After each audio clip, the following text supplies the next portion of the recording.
me turn down my lo-fi hip-hop in the background. Welcome in to Trust the Process Live. We all like to listen to lo-fi. Girl in the background, don't lie. Yes, sir. Why not? Dude, it's the best. Welcome to Trust the Process Live. I am your host, Never Hyden gets James.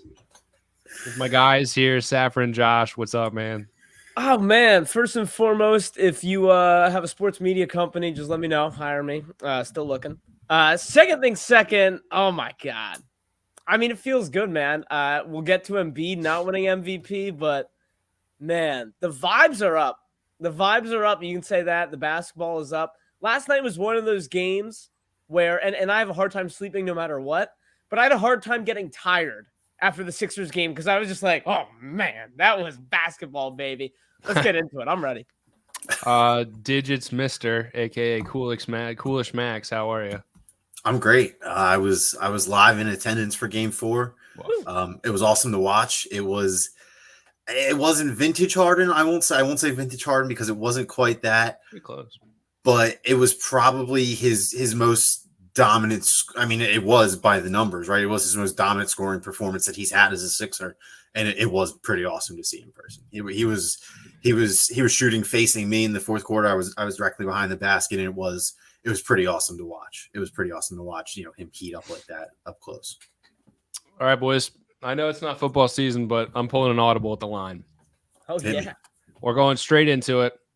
We're going to talk about this MVP thing because we're going to tie in the overall discussion into the series heading back to South Beach. I feel like that's a longer conversation. I want to get right into this.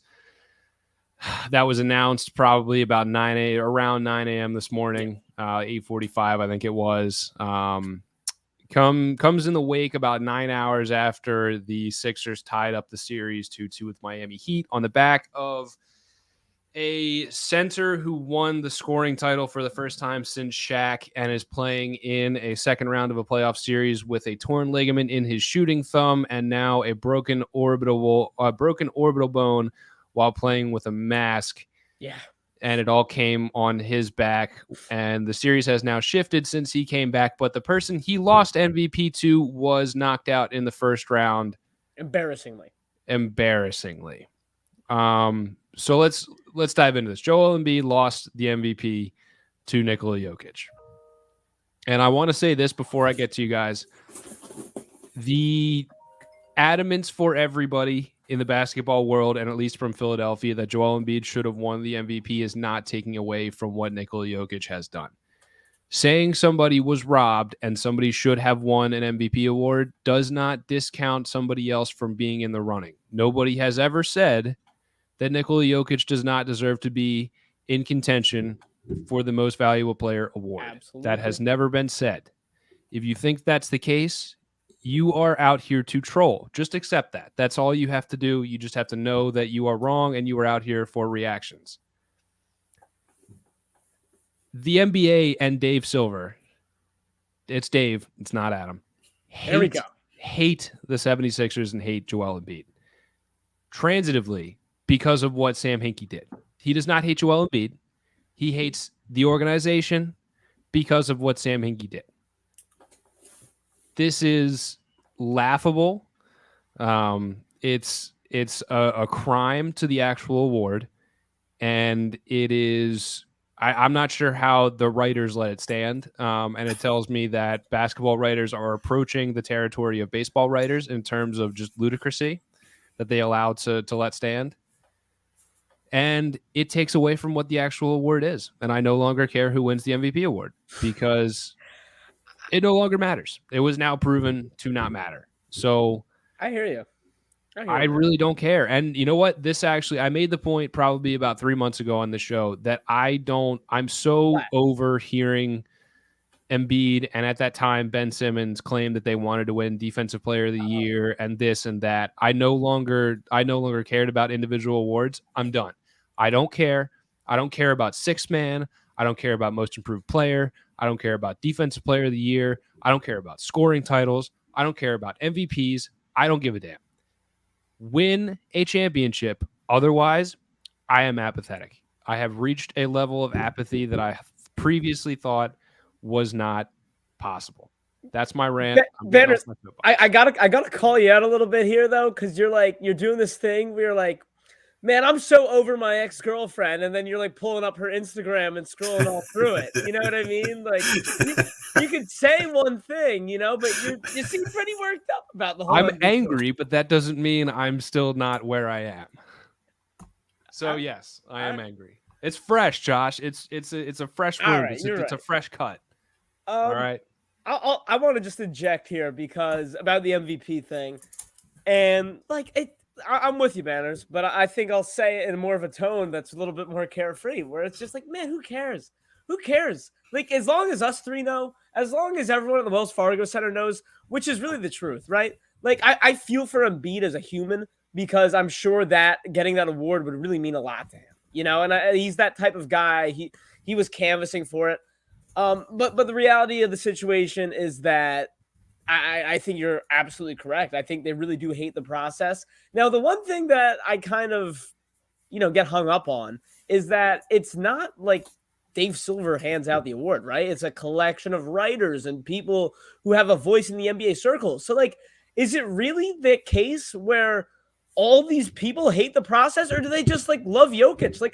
That's the thing. Because I'd love to put it all on Dave, and I do put a good amount on Dave. I really think they do, as the NBA hates the process, but the award is voted on in such a way where you can't technically get that mad at the NBA. You get what I'm saying here? Well, I just I'll say make to this that make sense. is, without the league, those writers, the NBA and the owners and the organizations can always find a new crop of Adam Schefters who literally just pander to what the league wants to report. So if the writers go against the narrative that they want to be pushed, they can be pushed out rather quickly, would be my retort.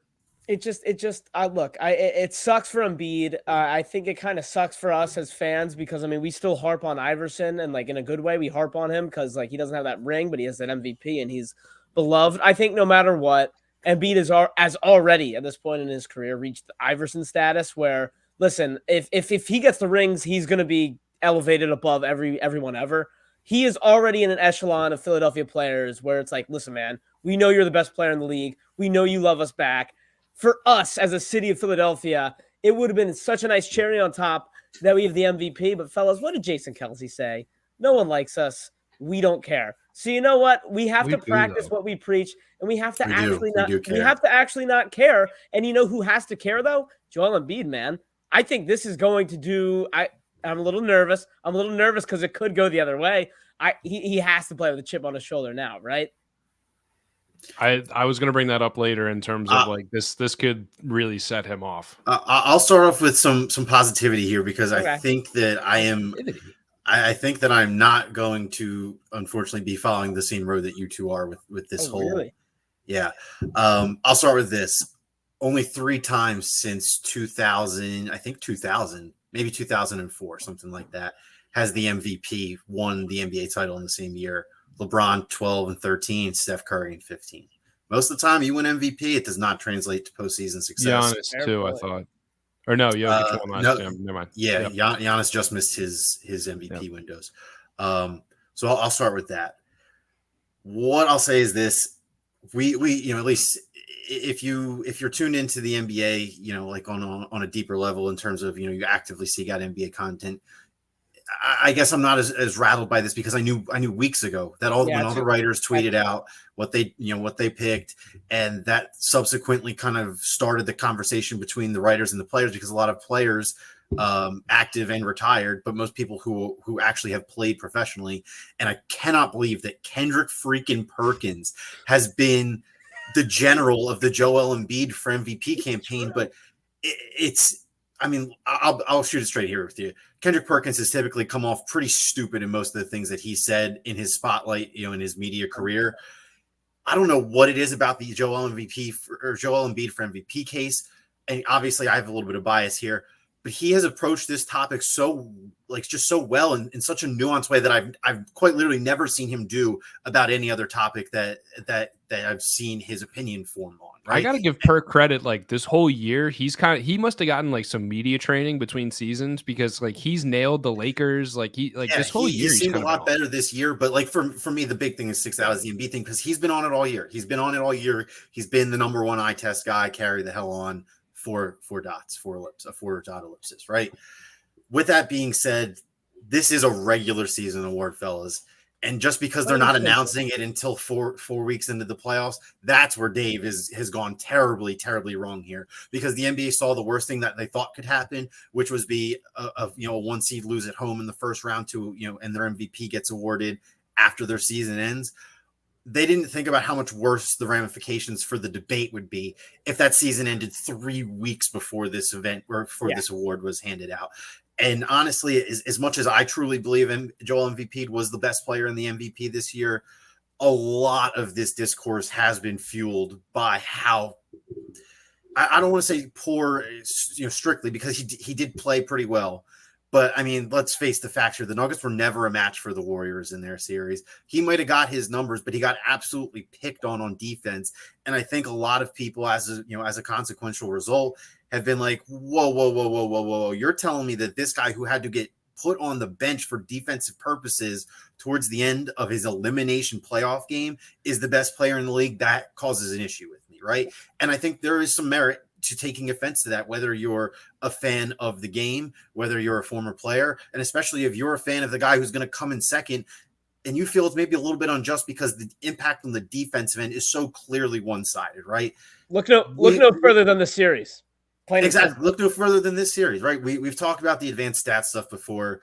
The big one, and a buddy of mine and I were discussing this on the old Bird app today. Nikola Jokic finished first in win shares per 48 last year and this year. Only 3 times since I think 2000 has the leader in win shares not won MVP, right? Like it's just kind of it's a collision course, right? Like you show that you're a guy who's insanely good at performing regardless of the talent around him. That does play to the media, and it felt like once the Harden trade went through, I think we all knew deep down that Embiid for MVP was probably dead at that point because we saw when Harden came in, they looked good with him.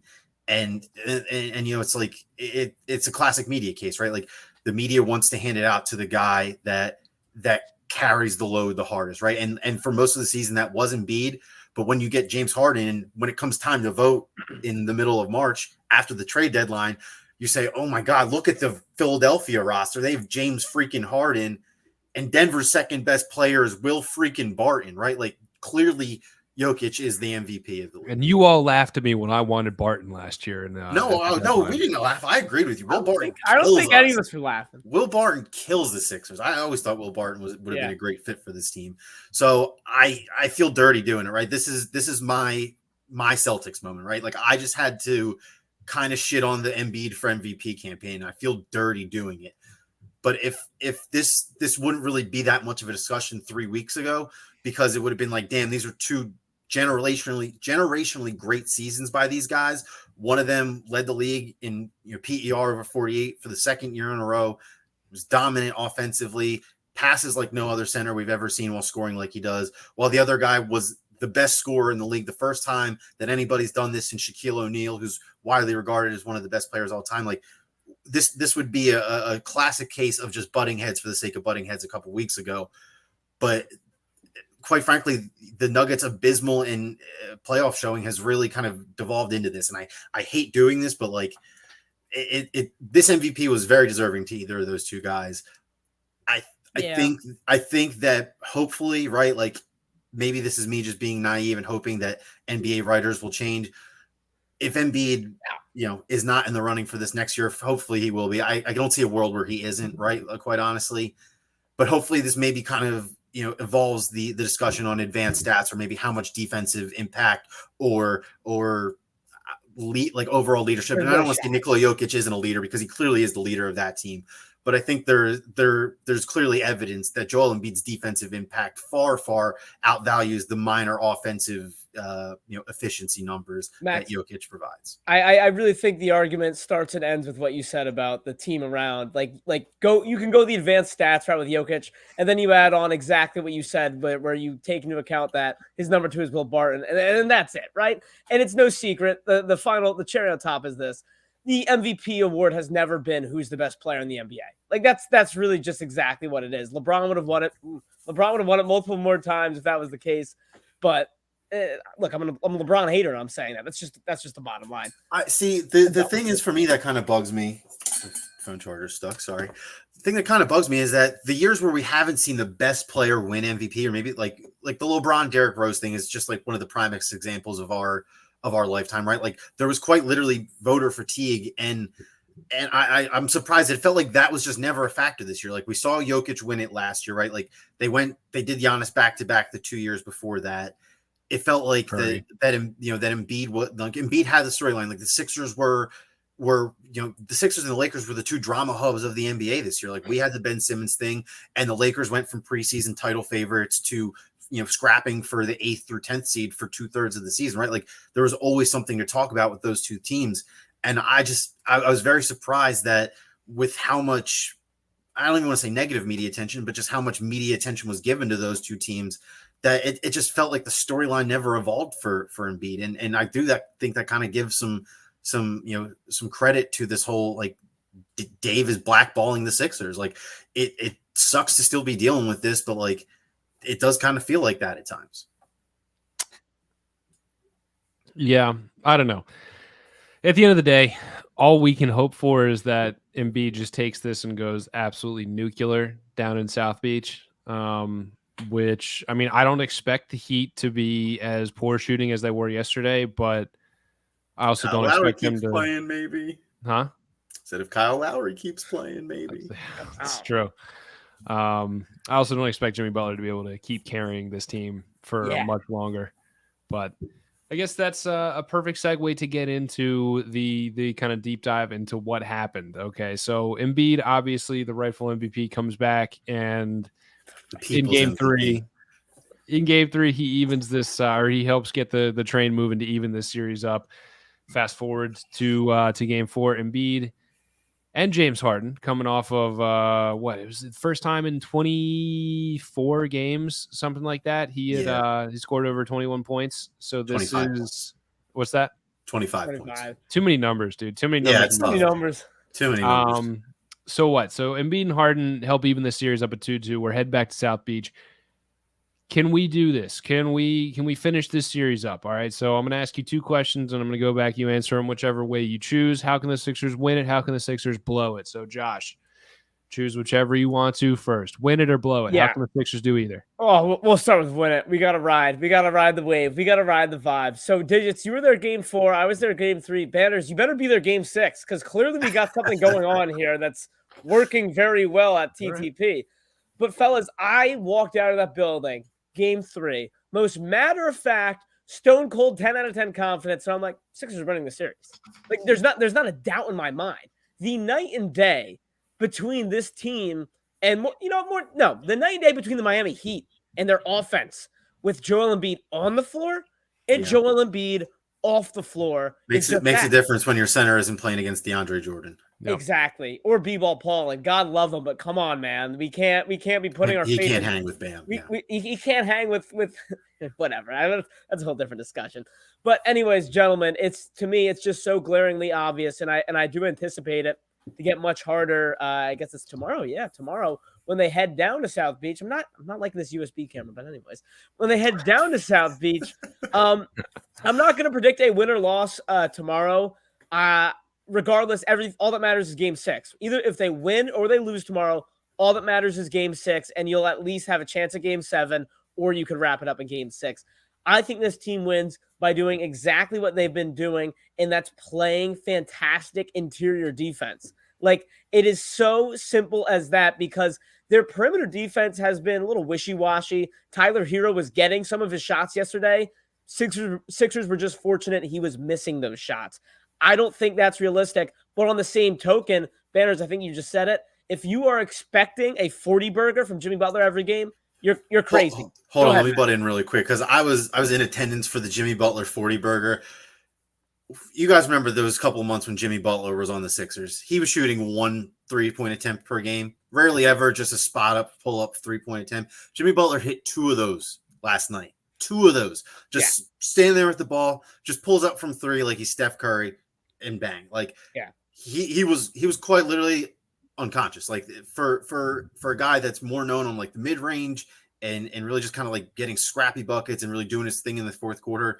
Like he was just pulling up from wherever in the first, not even the first anything, the whole game. And everything was going in. Like so to answer the question, how the Sixers win it is, I think last night minus maybe a little less Harden, a little more Embiid in the second half. That's the recipe. And when I say that, I want to focus on the guys who are not Embiid and not Harden. You had Niang just contribute a nice little efficient 10 off the bench. You had Thibault get 5. You had Toby kind of had a lackluster game, which was okay because everyone else filled in. But you know what you're going to get from Embiid right now, which is not on offense, is not exactly what you've gotten. The way I've been looking at it, you're playing with like a 2018 full-strength Embiid and a 2022 half-strength James Harden. So everyone around is going to have to step up a little bit. And we remember 2018 Embiid, so not as good as this one. Don't get me wrong. He's still a damn good player. He's still one of the best centers in the entire league. To me, the pressure's all in Miami right now. I think we can all agree on that one too. The Sixers, it feels like they have this series in their grasp. The only thing that I would call on the Sixers to do more that I think they're going to need to do, it's Embiid. He was doing it last night in the fourth quarter, gentlemen. The thing we've seen the last, is it 3 years now, where he'll have a nice game, but when the Sixers need to stop the run, they need to get that one bucket, they can't find Embiid. Harden shouldered the load last night, and it was fantastic. And I know we'll get into that, but Embiid's going to have to step up just a tiny bit more in crunch time. I'm not calling for Embiid at all. I mean, I think it's a miracle he's even playing. The one thing I think is solid contribution from all your role players and just a little bit more Embiid in the fourth quarter. And I think the Sixers win this. I'm going to stick with 7. That was my original prediction. I'm going to stick with 7. I don't think I can call a win tomorrow. So we're going to go Sixers and 7, a little more Embiid in the fourth. Max, win it and blow it. How can the Sixers do either you choose? I mean, to me, it's really the same thing. It seems like a cop-out answer, but it's the rotation guys. I mean, it's the guys that aren't your stars. It's the guys who aren't Maxey, Harris, Embiid, and Harden. It's everybody else, because look at the first 2 games in Miami. I mean, Danny Green, Niang couldn't buy a bucket. Thibault was invisible for the 20 minutes he played in, I think, game 2. B-Ball Paul was barbecue, he was BBQ chicken to Bam Adebayo, as much as I hate to say it. But the script flipped when they came back to Philadelphia. 3-point shooting was incredible. I mean, Danny Green essentially won us game 3 with his shooting by himself, with how, quite frankly, poor the offense was from both sides in that game, minus 2 guys on each team. It's just so happened the Sixers, got a little bit, got a decent amount more out of the 3-point line than Miami. And then last night was kind of the Stars' night, but like you mentioned it, like Niang had his highest scoring output of the series. Danny Green shot well again. B-Ball came in and was okay. Thibault had 5 points, which, is not a lot. I mean, like, he was okay. 5 more than you're expecting. Exactly. Like, 5 points isn't a lot, but like for Thibault, that's awesome. Like, yes, please give me that. I'll take 5 points any game you can give them to me from Thibault. Like, that's how low the bar is for his scoring output. So that's really what it is. It's both sides. Like, if the Sixers shoot, whatever it was, like 5 for 32, like they did in game 1. Like, if they do that in Miami, they're not going to win. It doesn't matter what else happens. It's just they're not going to win. You're shaking your head. I'm curious. I got to know.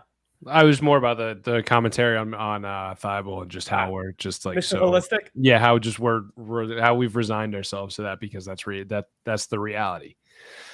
Oh boy. Harden question, boys. We talked about the outstanding night for Harden and what by the numbers it really meant. Can he keep this going? Can he keep this going for the remainder of the playoffs? And I don't want to dive too deep into it right now, but I'm very, very worried about the winner of the series opposite this team. I know. We're not getting ahead of ourselves. I was drawn there by the wording. Okay, can he keep it up for the rest of the playoffs? It takes my mind into the future. But let's narrow that down to this series. Can Harden keep this up for the rest of this series going forward? So Max, what do you think about Harden? I think that, I don't know, the optimistic part of me wants to say that he's maybe playing his way back into shape almost in a way. I don't think that he necessarily looked bad, and he got a lot of criticism for games 1 and 2 in Miami.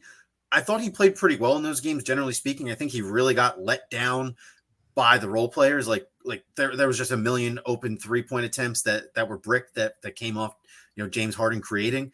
I think that he's generally been pretty aggressive this series, which is what we want to see.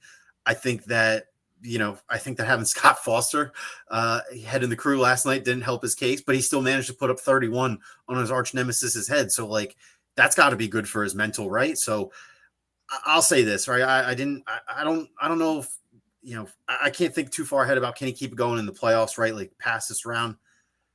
I'll say this. If James Harden drops another 31-point game and that happens in either game 5 or game 7, and the Sixers will win that game, and if they don't, we will feel like we blew this series. Ooh, that's a 30 plus point Harden game in Miami.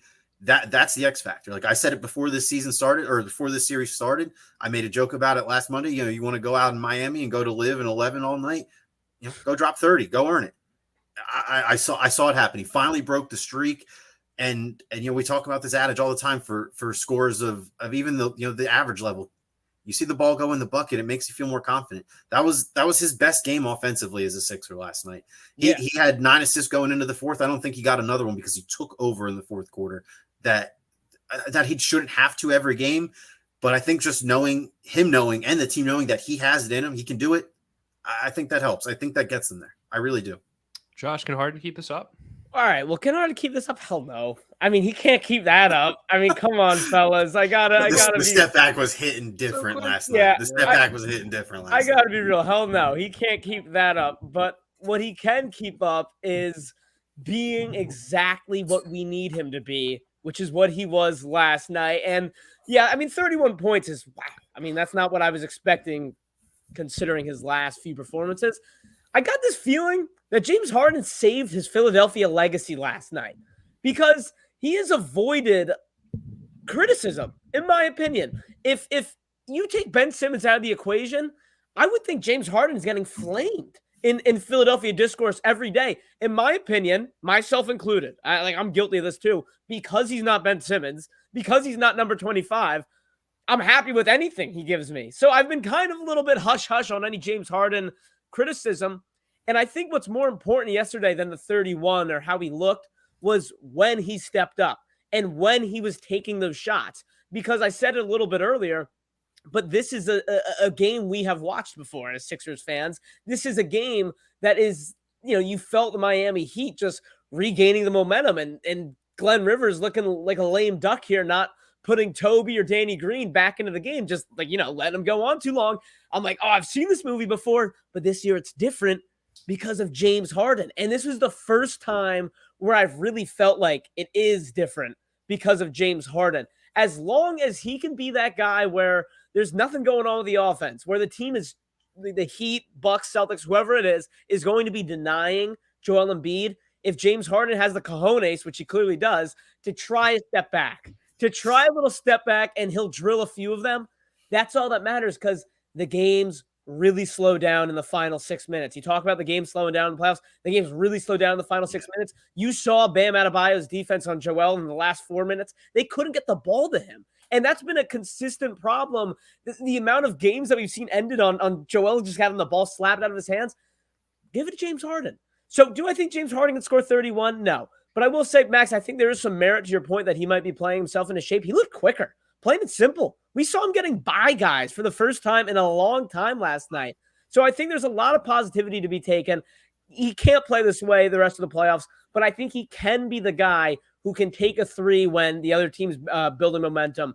If he bricks it, fine. We'll talk about that another day. But as long as you're not forcing it to Embiid, having him get the ball turnover, and then really swaying the momentum, that's what I think James Harden can do. And I don't know which one of you said it, but The biggest thing is he now knows he can do it. He's seen himself do it in the Sixers uniform. That gives me a lot of confidence, and I think it gives the other team something that they have to prepare for now. I'm not sure the Heat were necessarily like, we've all watched James Harden's last 20 games or so, I guess is what I'm getting at here. Now you're putting the other teams on notice as well as yourself. It was the most shot attempts since the first 2 weeks as a Sixer for him. So that's it's more about the mindset for me. That's the most important thing that I saw yesterday was he was no longer. It almost felt like he was Nets James Harden up until this point, like having to do everything or trying to do everything and kind of like show those people. Felt like that in the Miami games, like sure. show those people that like just told him that he was just a volume shooter and like didn't assist. Like it almost felt like he was trying to prove something to somebody by deferring so much instead of being the hired gun that we literally traded for. It's we want you to be that assassin. Go out there and kill. Go out there and eat what you kill. It's that's what we need from you. And yesterday was a very good step in that direction. Really quick before we head on to our next topic of discussion, I just want to say two things. One, going back to the playing himself into shape thing, it feels like he has a better first step this series than he did against Toronto. I don't, maybe you guys would agree with me, maybe you wouldn't. It feels like he's been getting to the rim pretty consistently this series.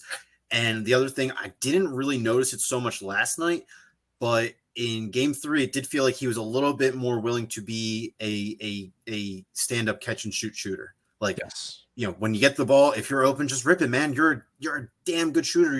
You're literally one of the one of the 5 or 6 best 3-point shooters in NBA history by the numbers. If you're open, just rip it, man. Just rip it. And I don't distinctly remember him doing that last night, but I don't really remember him ever being in that position in game 4. In game 3, I feel like I remember it happening twice when the ball just kind of came to him moving around the outside. And I was very encouraged by that. I'll tell you right now, as a guy who had Harden 2 threes in my same game parlay, he only hit 1 in game 3. And last night, I mean, you make your point about the catch and shoot, but last night, and I felt kind of vintage. It seemed like all of his threes. Was it the first one where he kind of like gave the guy a little chicken wing? He went flying. He looked at the ref like, "You're not going to call that?" Okay. That was Lowry. Yeah. And that's last night with the step back was the go-to. But okay, so maybe it was only once, or maybe he tried it and it didn't go in. But I definitely just I've just been kind of perpetually frustrated with that throughout the months. Like, I hear you. This dude is a really, really good shooter, and yes, it very rarely happens where he's the guy catching the ball and he's open enough to get off a good look. But I don't know, maybe he's just not used to that ever happening, and he's just not familiar. He's not I don't say not comfortable with it, right? Because he's a hell of a shooter and has been for a while. But there's some things that just aren't muscle memory, and James Harden has never been a catch and shoot guy in his career. Well, Max, I like that point because after the initial 5 games with Harden here, when he kind of took a step back and Maxey had his coming out party, I remember the 3 of us kind of advocated for letting Maxey run the show and turning Harden more into a catch and shoot guy and more of a 2 guard. To get his confidence back. And it almost seems like that, what I'm saying is I think that argument and that point still has merit in terms of like, if you see him being passive, he's not the guy you need being passive. So I think that argument still has merit. You know what I mean? Yeah. And Josh, I love the point that you made about the timing, because if that game yesterday was in Miami, it would have been a huge thing, but doing it in front of the Wells Fargo and the home crowd in game 4 to send it back to South Beach, I think is a very big thing in how he is not only thought of now, but will be remembered for a good time to come. Absolutely. We talk about this all the time throughout all sports. Confidence, momentum are 2 things that can't be coached. You can't be born with them. Mm-hmm. There's something that happens as a result of the season, right? Like, if we had to put a nickel every time in the 2017 Philadelphia Eagles jar, here we go. Here's another nickel for you guys, because that team played with a ton of momentum and a ton of confidence, and they didn't need the best talent to win. This Sixers team is not, they're not the same thing, but a win like last night, all the we talked about this, and I'll leave this because I'll start ranting, but all the pressure is on Miami, and you took care of business at home. You can't feel any better than you do right now. My last thing before we move on to the Sixers, I was thinking about this today a lot. If James Harden literally plays like that, like every game, the Sixers are going to win the finals. Is that crazy to say, or is that like a very fair thing to say? Because I think That's think very it's fair. fair. If I James think it's Harden very gives fair. me 30 every night, I'll take the Sixers to win the finals right now. I would take the Sixers to win the finals because I think Embiid will continue to get healthier. Absolutely. Yeah. Agreed. All right. That's a huge if. I don't think it's going to happen, but like that was my Also, biggest speaking of takeaway. Embiid and rest, it is bullshit that the Sixers are quite literally playing every other day, games 1 through 7, when Bucks and Celtics had 4 days between games. It's absolute bullshit.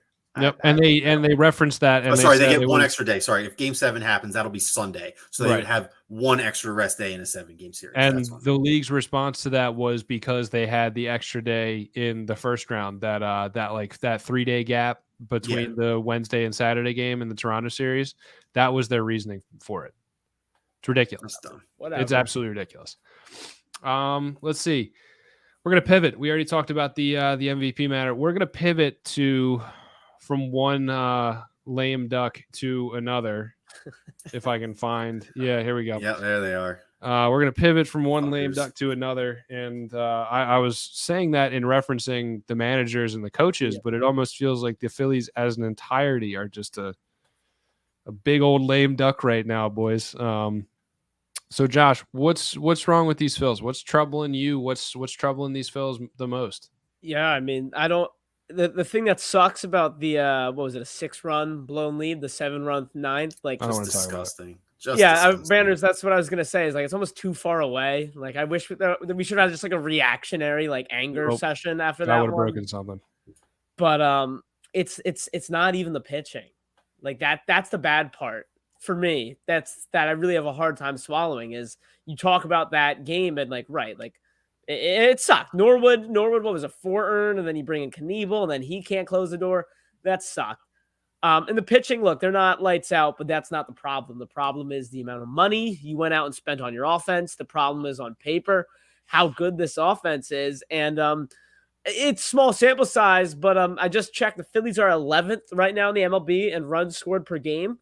And they are actually like 0.3 runs fewer scored per game than they were last season. And it is a small sample size, but you're not getting, I don't think there's been one game where you've really kind of taken a step back, maybe opening day, where you're like, yeah, man, this is the team that we were promised. This is the lineup and the offense that we've been waiting for. Even that Rockies game, it was a Johan Camargo 3-run shot that really blew that game open. So for me, what's wrong with the Phils? It's culture. It's culture. You're not seeing this fieriness. It's almost like you have too many professionals on one team. You kind of need some, and I'll reference my and I haven't watched the final episode, but you see Winning Time, right? You see Magic Johnson who has this like fiery this youthful fieriness. I harken back to the bubble, the MLB bubble, where the Marlins, who had no business making the playoffs, made the playoffs because they were just a bunch of ragtag guys who were fired up and knew they had a small amount of time. And I get it. It's the MLB. It's a 162-game season. It's a marathon, not a sprint. Cliche, whatever. But there's absolutely no urgency. And I'm sorry to beat a dead horse. It all comes from the top down. I mean, we talk about Glenn in his press conferences. We talk about Doug in his press conferences. And I personally, along with, I'm sure you two, take issue with the snarkiness. And he's kind of standoffish and annoying towards reporters. But Joe Girardi's kind of become the opposite. He's just dead. And there's a fine line between being fiery and snarky. But Joe Girardi was just so like matter of fact. I mean, I can't get the soundbite out of my head where we played a great 8 innings. It's like, damn it, Joe. Like, you know how bad that sounds, don't you? To say you played a great 8 innings after that Mets game. For me, it's the offense. And they are 11th, which is not the worst, but that's not the offense that, Dave Dombrowski and Middleton are paying for. And it's just the life. I don't get the urgency. It's early in the season, yes, but check the standings, boys. We're 7 games back in the East. Sure, there are 6 playoff spots this year. But come on, man. You can't win the division in this early, but you can lose the division, and it's just starting to feel like the Mets are taking it. A lot of baseball left. There's just no urgency here, and I'm going crazy as a fan. Max, what are your thoughts on this lame duck Phillies team? I think the word that I would use or phrase, I guess, would be rotting or rotting away, because that's just what feels like is happening with all of the best pieces on this roster. And it's just, for lack of any real analysis, they just feel completely uninspired. It just feels like if it goes well, it goes well, and if not, yeah.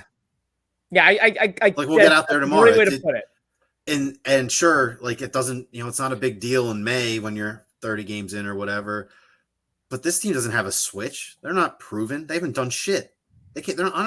Why would I have faith in them to turn it on in August and go 40-20 down the stretch and finish hot? Like, I have no reason to have any faith in that. You know why? Because they haven't done it. They've been quite literally. They've been 500. They're 5 games under 500 in Joe Girardi's tenure. They are as bang average as it gets, and that happens when you have talent and you have good players and you have no fire. You have no heart. Like Bryce Harper, like it feels weird saying a team with Bryce Harper has no heart, but if they do have a heart, that pacemaker is not pumping it hard enough because they just seem so lethargic all the time. Maybe they'll win 4 or 5 games in a row here. Okay, we're good. We're chilling. 4 or 5 in a row loss. Like that's what this team is, and that's what they have been. And until they show me something different, I'm just going to expect them to float around 500 pretty innocuously, and maybe have good series here or there, another series where it's like, God damn it, the Marlins shut us out 2 games and we scored 2 in the third one. There's not a discernible difference between these Phillies and the Aaron Altherr, Nick Williams Phillies, which is just embarrassing. I mean, exactly. I think it really, like, I know we joke and we meme out the Marlins thing a lot, but like that to me just epitomizes the Joe Girardi tenure. Like, I hear you, man. We get bullied by the team that the 3 other teams in our division bully. The Mets are like 7-1 against the Marlins this year. The Mets are winning division because they've been kicking the shit out of us and the Marlins this year. We're like over half their games almost. It's ridiculous. But that's all you need to do. You just beat the teams that matter the most, that they're in your division, and you don't really have to matter. You don't really have to care about the AL West and the NL Central and all the other random teams that you play. If you go 700 against your 700 winning percentage against your division, who gives a shit if you lose 2 or 3 in Chicago or 2 or 3 in Los Angeles, right? Baseball is a very big study of the human condition because it's much more about time spent around other individuals. And Josh, you said it very, very succinctly and perfectly. You can't win the division this early, but you can damn sure lose it this early. And my thing is, I'm not worried about this offense turning it on because we're going to be sitting here in 2 months talking about this offense is scorching hot and everybody's doing this and everybody's doing that. But there's going to be the weather because there's going to be a subtext of, okay, well, they have to keep doing this because they're so far back. And I think that's the main hindrance because Bryce Harper has never been the vocal leader. He's always been the hustle guy, the lead by example. I'm going to play my heart out guy.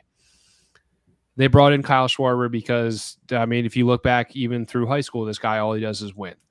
But the leader of this clubhouse that the guys who have already been here know is Rhys Hoskins. He's more of the vocal guy. Ooh. But anybody who has played organized sports and more importantly, baseball knows that if you're swinging a bat Rhys Hoskins is well below the Mendoza line right now. You can't, as a person who's coming up on 30, walk into a dugout and claim to be self-aware and try and fire these guys up and try and be a leader and look these guys in the eye and tell them, oh, I need, like, we're on a losing streak. I need more from you. When they can look right back at you and say, yep, dude, you have 2 home runs on the year and you're hitting 190 something. Yeah. I need more from you. There's always a guy on your high school team. There's always a guy on your high school team. Like, exactly. So if Bryce Harper, who can't play the field because of an elbow injury, and Rhys Hoskins, who literally can't say anything to anyone right now, this is where managerial support becomes very important in baseball because he is an objective eye. He is someone who is removed from the scenario, who needs to step in and say, all right, Rhys, take a load off. Don't consider yourself a leader for a week. Just go focus on hitting the baseball. I got you. I'll do that job. And it even goes up the tree. It even goes up the leadership tree to this front office, like Sam Fold, the new general manager, and Dave Dombrowski, the head of baseball operations. You have to do something. You can't just. It's the exact example of Doc Rivers not putting in Danny Green and Tobias Harris when the Heat are going on a run. Right. Step in, do your fucking job. Step in and do something because sometimes the players, literally circumstances dictate that they cannot be the ones to turn this around right now. It comes down to as simple as calling a timeout or as simple as holding a players only and like staff only meeting in the locker room. Do something like at all, because I literally don't. I can't even remember. Like Banners, I'm sure I'm just not remembering this. When was the last time the Phillies even had a players only meeting? There hasn't been one. That's what I mean. Like, am I wrong for not remembering that? No, I don't remember any players only meetings, and I don't it's remember not a players only thing. It's still open because the latest news was Bryce Harper gave like a 30-second. He was like yelling like a pretty invigorating speech that lasted a couple minutes, but people were around to hear that. Like it wasn't like the training staff like they kicked everybody out. He just started yelling. Like it wasn't it like Girardi needs to do. Yeah, conversely, I was gonna say I don't feel like I've ever like seen an NBC article like Joe Girardi, huddle the team. It was just the starting nine or just the starting pitchers, or was the leadership council of Bryce Harper and Schwarber and who. Like I don't remember Joe Girardi doing anything like this either to try and rally the troops. Like that's what I mean when they just seem so malcontent with everything, or excuse me, they just seem so content with everything. Like everything's cool. We're all making money. We're gonna go 500. We won't be a laughing stock. But, you can make plans for October. I've had an assistant coach throw us all into a locker room, say nobody's coming out, and close the door at a high school level. And we haven't gotten one morsel of evidence that Joe Girardi has done anything to progress this locker room. And it's just, he looks like he's just like counting down the days until it's like an acceptable time into the season to be fired. Like he looks, he feels like he wants kind to of go mopey. back. He looks extra mopey since they blew that net. He looks like he wants to go back to MLB Network. His coaching job on the network. It's ridiculous. Like I don't understand it. I don't understand it. And it's another example, just like we did last year, of like, oh, Bryce Harper is hitting the absolute cover off the ball.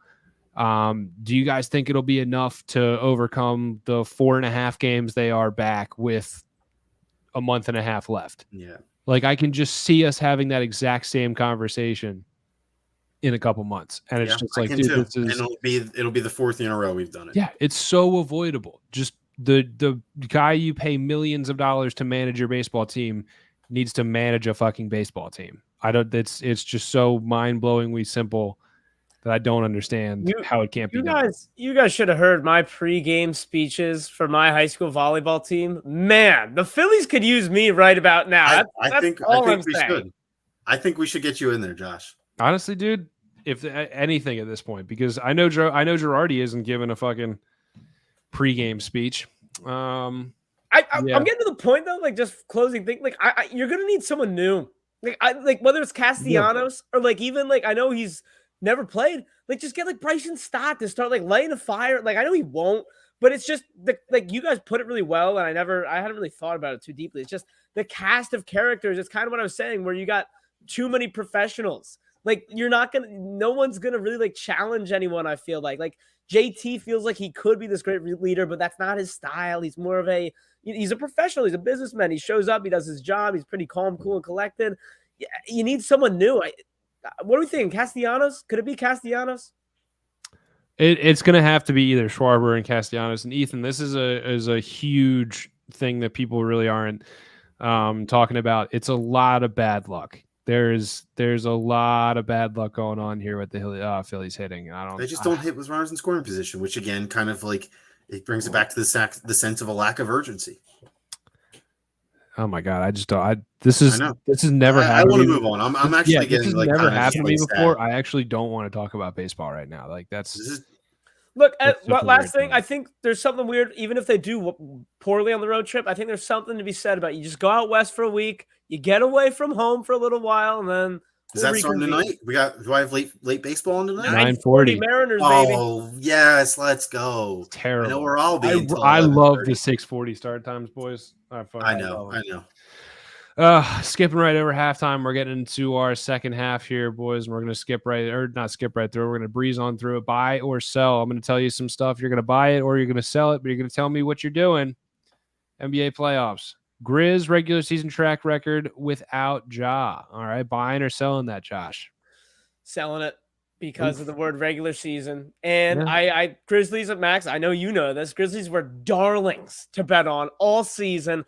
especially without Ja Morant. I honestly couldn't tell you if I'm going to take them with 10 or not tonight because it's like, oh man, you see they're against the spread without Ja and you get 10 points. But come on, man. Ja is everything. Ja is everything for them. And I think they've got a good cast of characters. But we're talking about the Warriors who look like they're ready to just run the table, man. I have to sell. And I don't want to sell because I do like the Grizzlies. They're fun, especially without Ja. But come on, man. It's the playoffs, different animal. I think they're going to fall flat. Warriors might take it in 5. Max, buy or sell? I gotta sell this. Unfortunately for the Grizzlies, the way that things have rolled out, they're trying to punch above their weight class because they're trying to bully the biggest kid on the block in the West right now. Like the Warriors are bullying talk today. Are you okay, Max? What else? You said the Phillies were getting bullied by the guys everyone bullies. I had. Oh yeah, I don't know. I guess it feels like an apt comparison. I already forgot about that. That's how. Fucking Marlins, man. Yeah, the Grizzlies are just trying to bite off more than they can chew. I think that they wanted to turn this series up in terms of physicality and intensity, but that's not a battle you're really going to win against a Draymond Green team in 2022. Right. Like the Warriors are quite literally the most experienced team left in the playoffs right now. It's like the Warriors are here, right? The Bucks are slightly below them.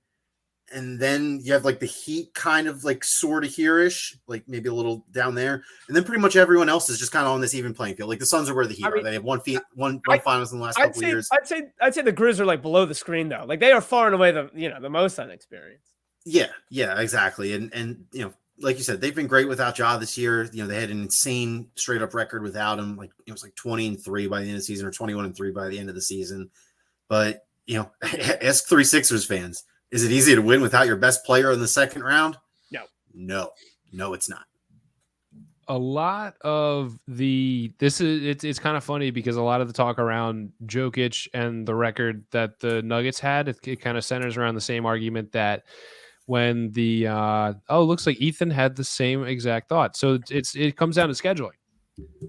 The Grizzlies had a very, very favorable schedule when they did not have Ja Morant on the court. So yeah, I got to sell this. Unfortunately, if this was anybody besides the Warriors right now, I think it would be maybe a little bit different. The Suns are just still so good too, but like Max, they're punching above their weight class here.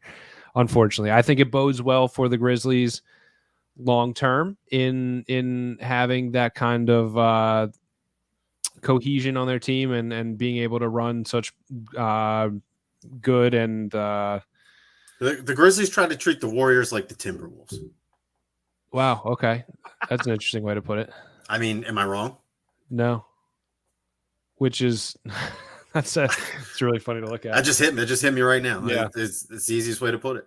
Yeah, interesting. All right, next one, buy or sell. The Mavs striking back. Josh, Max, or Josh, are you? Yeah, not the Max, the Mavs. Josh, are you buying the Mavs striking back? Yeah, why not? I'll buy it. I'll buy the Mavs striking back here, and I'm not calling my shot. Whether it's I'm not saying Mavs are going to win this series, but I'm saying Mavs can win this series. And I don't know. I've never been one to buy too much into the Suns being worlds above. Like I get it, they got the coaching, the CP3 D-book combo. Like they check all the boxes, but it is a little similar to the Sixers series where it's like, oh, okay, you won your 2 games at home, but just pull up the box score. Will Dorian Finney-Smith go 8 of 12 from 3 again? No. But will Luka Doncic go 1 for 10 from 3 again? Hell no.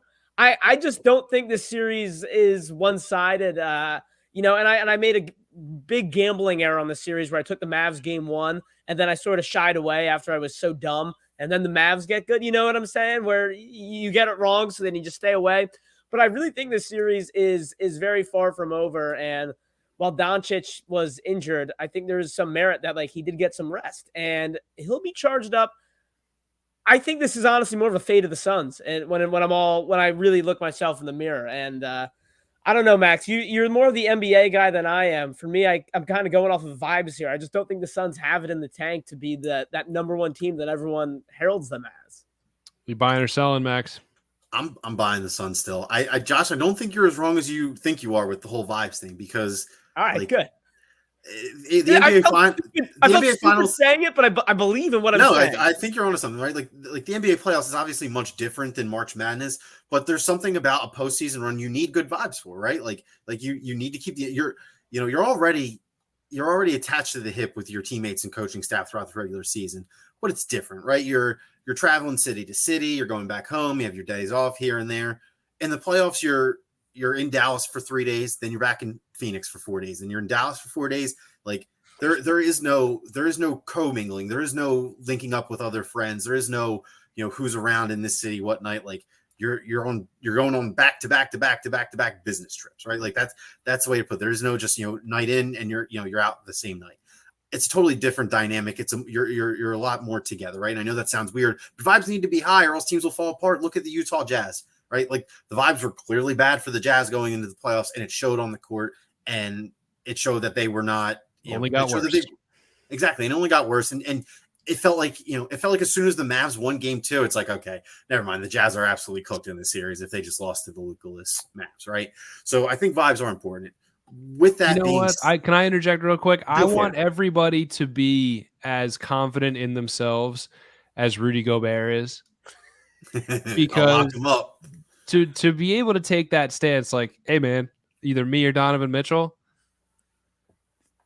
come on, bro. Like, you got these self-aware people would be like, you're probably going to take Mitchell, but I want everybody to think about themselves. I want everybody to have the same self-talk that Rudy Gobert does, because that man obviously hypes himself up. So, Max, I apologize. I just wanted to put the mental health PSA in there for everybody. No, you're good.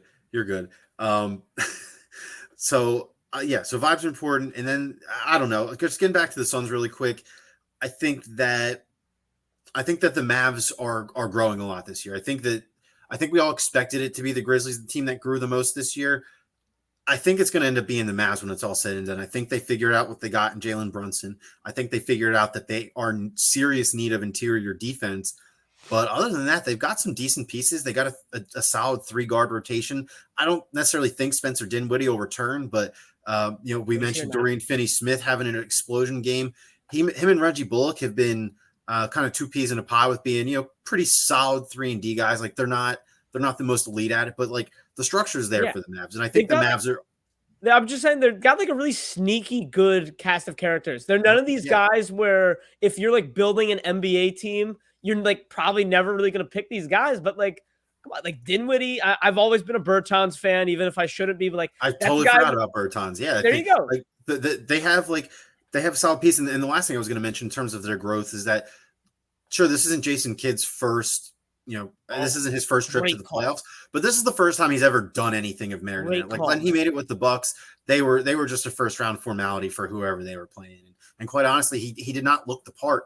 And in this series, I don't want to say he's full out coached Monty Williams, but he's been able to hang with the guy who went back to back for Coach of the Year. And I think that says a lot. I think the Mavs should be really, really proud of this performance. I will say this. I think the Suns are kind of just like a more improved version of the Mavs, all things considered.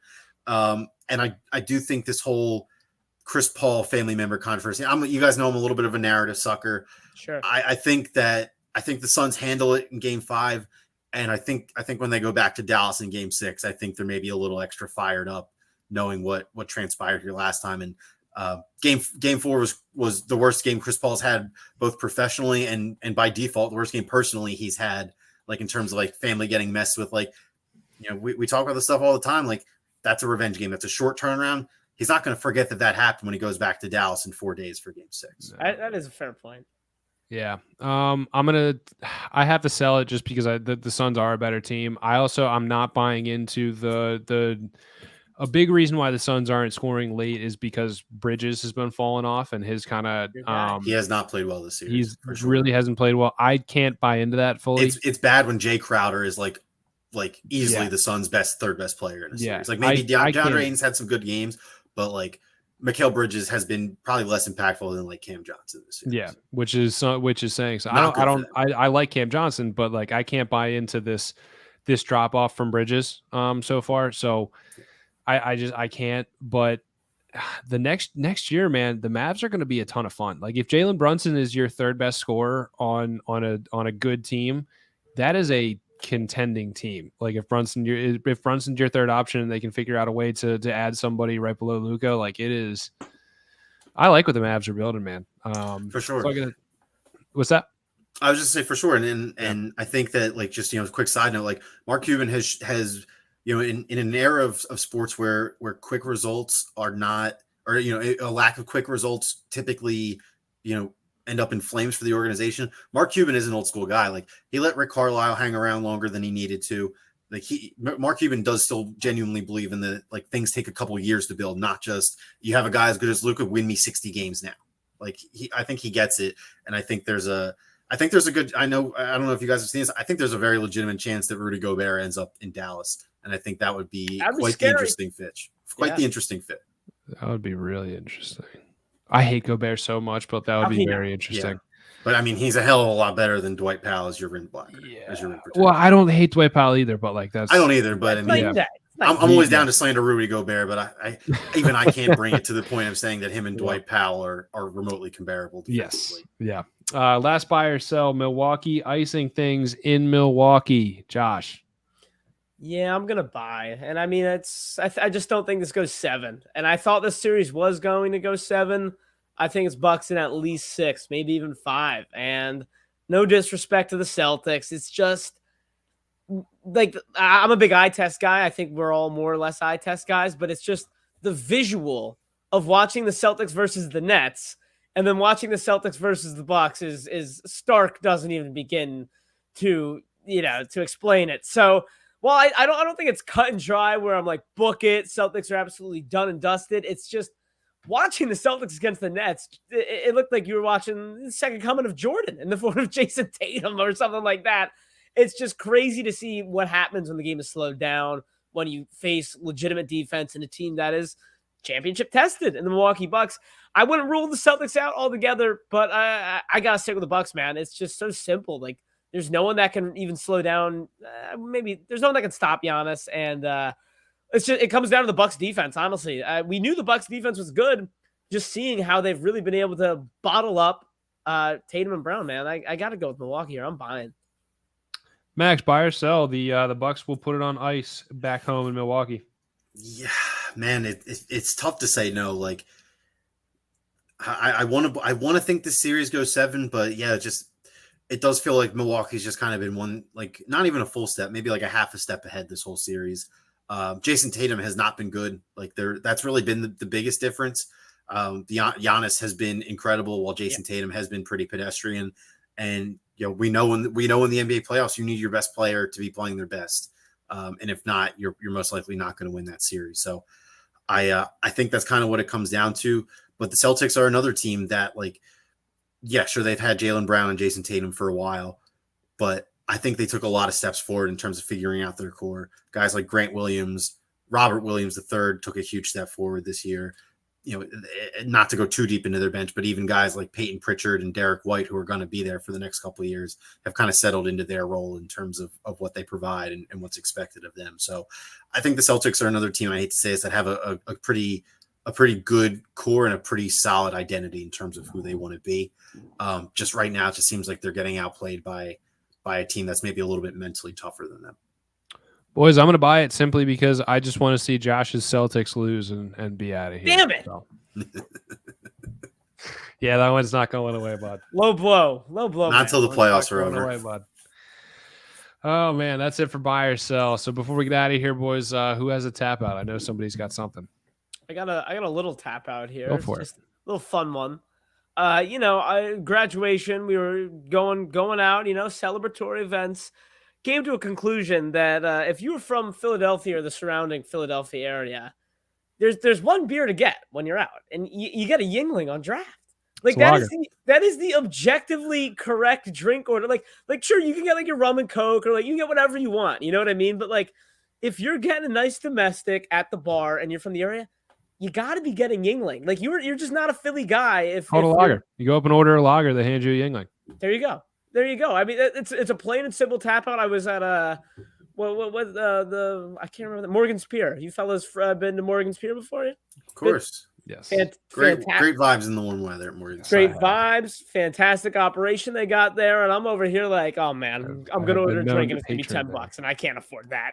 So let me get a Yingling on draft. It's $5, which I'm like, what? First of all, I think that's ridiculous for but I live and breathe. I know that's an industry standard price for a draft beer when you're out. Like, Jesus go get a Yingling on draft. If you're from Philadelphia or the surrounding area, there's one right answer. You get a lager. Moving on. Max, what you got? I don't really have much. I will say this to keep it sports again. This week reminded me why I love sports so much. A week ago, I was talking so much shit on Twitter about the Sixers and the Heat series, making bold declarations, daring people to come at my neck if I'm wrong. You guys know how much I love my ego. And the roller coaster of emotions that I've felt since the last time we recorded Trust the Process Live, which was before Game 1, I feel alive again. I got a nice big fat glass of sugary Kool-Aid waiting for me. I am so back in on the Sixers. I'm ready to be ignorant on Twitter. I don't know if I'm not going to be able to treat this like the finals, guys. I really don't. Like this is my finals. This is my NBA finals, is this series. We've never made it past the second round, so you have. I know, and I should like that. That's I don't want to say it's a loser thing to do, but like, you don't treat being halfway there like you just won the whole thing. I don't know if I'm going to be able to help myself, quite honestly. I'm with you, man. I'm with you. I get it. My tap outs actually involves the little blue bird as well. I'm not a big Twitterer. I don't spend much time on the app. Must be nice. I found myself yesterday down the rabbit hole, and I got to tell you, it was very enjoyable for a little while. Just the pure comedy that some people in this world, I don't know how they think of this stuff. Like the amount of new memes that you just come across that you don't know where they came from. And I thought in my head, I was like, wow, this is the longest I've lasted on this app in a very long time. And it took me no more than 2 more minutes until I found stuff that I was like, oh, you know what? This is why I'm good. That's enough. That's enough time. That's enough Twitter for me. And I was out.